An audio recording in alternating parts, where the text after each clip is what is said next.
The sexual drive in human beings is free from the necessity of reproduction. It mostly responds to the desire for pleasure. But it is important to have knowledge and respect of ourselves and of others. Beyond desire, sex is progressive knowledge of our body and of ourselves that helps realize that there is a safe moment and distinguish the sexual impulse from being ready for a sexual contact. To have sex or not isn't only a choice but most of all a right.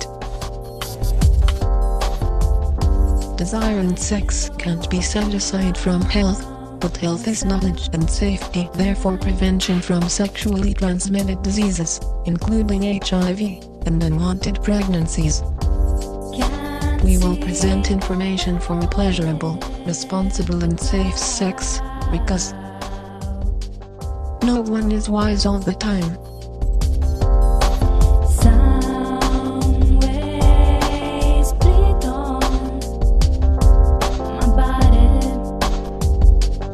HIV and AIDS. HIV infection, human immunodeficiency virus, is caused by a virus that slowly destroys the immune system which defends the body against infections. That explains why HIV progresses into AIDS, acquired immunodeficiency syndrome, which makes the organism incapable of fighting against many infections. There are approximately 45 million people in the world infected by HIV, 18,000 in Italy, and the number grows each year.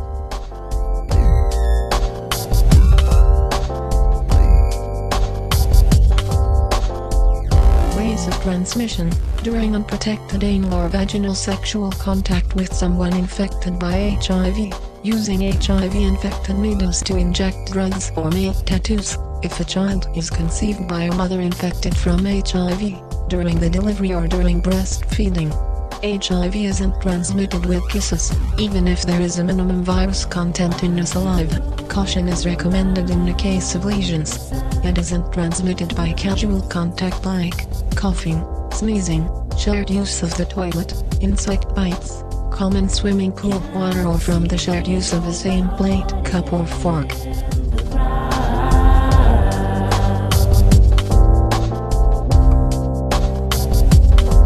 Symptoms: for a long period of time, most people with HIV don't realize they are infected because they haven't had any evident symptom that makes them feel sick. Asymptomatic phase: so many people don't know they are infected and transmit it to others with sperm, blood, vaginal fluid.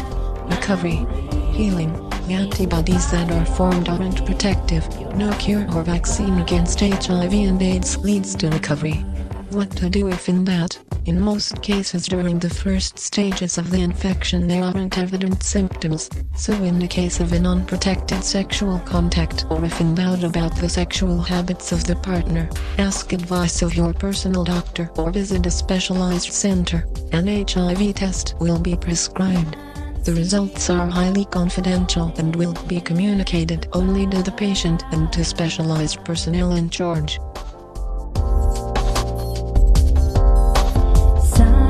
Prevention: with the use of the condom.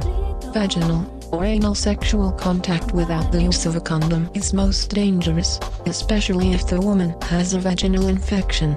The risk diminishes but doesn't disappear in oral sex. Avoid contact with sperm, especially if there are cuts, wounds or ulcers in the oral cavity.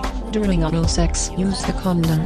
Use only water-based lubricant because oil-based lubricants can weaken the condom, causing it to break. Don't use Vaseline, baby creams, ointment, or any other kind of fats, creams and lotions that cure fungi infections can weaken condoms. Female condoms, introduced in the vagina, don't offer the same protection as male condoms. The pill, diaphragm or spiral are contraceptives. They don't avoid the transmission of HIV virus. If vaginal problems, ulcers, pelvic inflammation, genital herpes, fungi, often repeat themselves, they could be the symptoms of HIV infection. Fungi are also caused by hormonal changes, resulting from the use of the contraceptive pill or from antibiotics.